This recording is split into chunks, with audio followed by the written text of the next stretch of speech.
हो गई है पीर पर्वत सी पिघलनी चाहिए, अब इस हिमालय से कोई गंगा निकलनी चाहिए। आज यह दीवार पर्दों की तरह हिलने लगी है, शर्त ये थी कि बुनियाद हिलनी चाहिए। हर सड़क पर, हर गांव, हर गली में, हर लाश हाथ लहराते हुए चलनी चाहिए। सिर्फ हंगामा खड़ा करना मेरा मकसद नहीं है, सिर्फ हंगामा खड़ा करना मेरा मकसद नहीं है। सारी कोशिश है कि सूरत बदलनी चाहिए।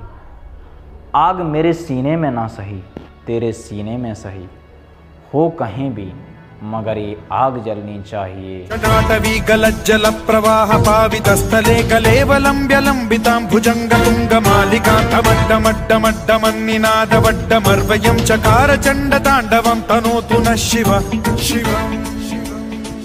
जब युवा महाकाल की तरह तांडव करने पर निकल पड़े थे ना, तब अंग्रेजी साम्राज्य को जड़ से उखाड़ कर फेंक दिया था। अंग्रेज़ों को हिंदुस्तान से लेकर ब्रिटेन तक खदेड़ खदेड़ कर मारा था। और आप तो हमारे अपने हो साहब। ये एक नहीं, दो नहीं, करोड़ों युवाओं के भविष्य की बात है। ये मेरे हिंदुस्तान के भविष्य की बात है। आप विधायक खरीद सकते हैं, सांसद खरीद सकते हैं, चुनाव करा सकते हैं, सरकारें गिरा सकते हैं, पर कमाल है साहब, आपके पास युवाओं को रोजगार देने के लिए पैसा नहीं है। आप युवाओं के एग्जाम नहीं करा सकते। आप लोग देश को किस दिशा में ले जा रहे हैं? बेरोजगारी चरम सीमा पर है साहब। सोचिए, युवाओं का भविष्य अगर नहीं सुधरेगा तो देश का भविष्य कैसे सुधरेगा? क्योंकि युवा ही तो देश का भविष्य है।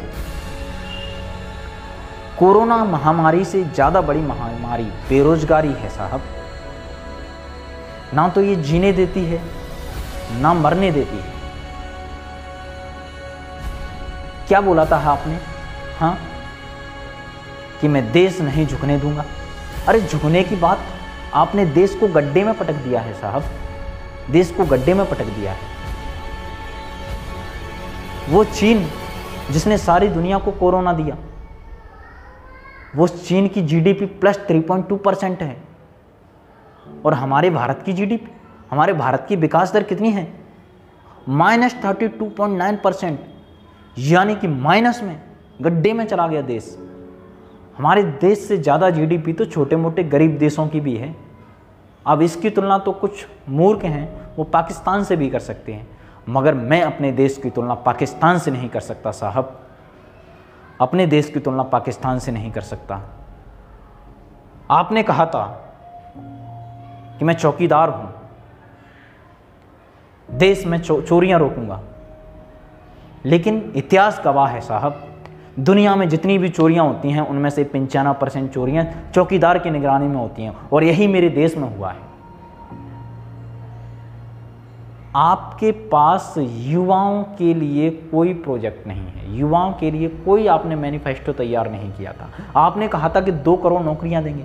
2 करोड़ नौकरियों की बात कर रहे, आप 2 लाख नौकरियां नहीं दे पा रहे। देश को बर्बाद कर दिया है आपने। और युवाओं से बोलते हो पकोड़े बेचो, तालियां बजाओ, थालियां बजाओ, बस तालियां बजवा लो। एक आपके 5 मिनट की ताली ने पूरे देश के युवाओं को हिजड़ा बना दिया। तालियां बजवा लो बस। तालियां बजाने से प्रॉब्लम का सॉल्यूशन निकल आएगा क्या? क्या देश बदल जाएगा? क्या युवाओं को रोजगार मिल जाएगा? क्या कोरोना महामारी से छुटकारा मिल जाएगा? कैसी मजाक करते हो साहब। मतलब अपनी नाकामियों को छुपाने के लिए कुछ ना कुछ उल्टे सीधे बस बहानेबाजी करते रहते हो। अब युवा चुप नहीं रहेगा। अब हम चुप नहीं बैठना चाहते साहब, अब हम चुप नहीं बैठना चाहते। कुछ मूर्ख अगर मुझे देशद्रोही या राष्ट्रद्रोही बोलें तो स्वीकार है। अगर सच्चाई बोलने पर किसी व्यक्ति को राष्ट्रद्रोही बोला जाता है, स्वीकार है मुझे। दोस्तों, सच्चाई बोलने आया हूं मैं किसी पार्टी का पर्सनली सपोर्ट या विरोध नहीं कर रहा हूँ, मैं तो केवल सच्चाई बताने आया हूँ कि वाकई में देश को अगर तरीके से देखा जाए तो किस दिशा में जा रहा है। युवाओं की नौकरी छूट गई है, किसी को नौकरी मिल नहीं रही है, युवा पढ़ा लिखा युवा बेरोजगार फिर रहा है, गरीब और गरीब होता जा रहा है, अमीर और अमीर होता जा रहा है। अगर इसमें भी अगर कुछ भक्त परेशान हो रहे हो, आप इस कोरोना महामारी के समय, नोटबंदी के समय अगर आपको कोई परेशानी नहीं हुई हो, आपको किसी कंपनी से धक्के देकर बाहर निकाल दिया गया है, आपको जॉब नहीं मिल रही है, आपके एग्ज़ाम नहीं हो रहे हैं और फिर भी आप कह रहे हैं कि सरकार बहुत अच्छा कर रही है, तो दोस्तों एक काम कीजिए, अभी जो पिछला बजट आया था ना, उससे कुछ पैसे आपको मिल जाएंगे, एक कुत्ता खरीद लीजिए और उसे सूसू पोटी कराते समय आपका टाइम निकल जाएगा, तो आपको बेरोजगारी जैसा कुछ महसूस नहीं होगा। बस यही कीजिए ना। और अगर आप ये सब नहीं कर पा रहे हो तो भगत सिंह की तरह मैदान में आ जाइए और इस सरकार को बता दीजिए कि युवा भी देश की कोई ताकत है, युवा भी कुछ कर सकता है, युवा चाहे ना तो तुम्हें उखाड़ के फेंक सकता है। अब चुप बैठने का समय नहीं है, अब धीरज रखने का समय नहीं है, अब समय आ गया है अपना हक मांगने का। इंकलाब जिंदाबाद। तक धीरज मांगा था प्रभु, अब धीरज मत देना, सहते जाए सहते जाए सहते जाए, ऐसा बल भी मत देना, उठ कर करने हैं कुछ काम, रघुपति राघव राजा है।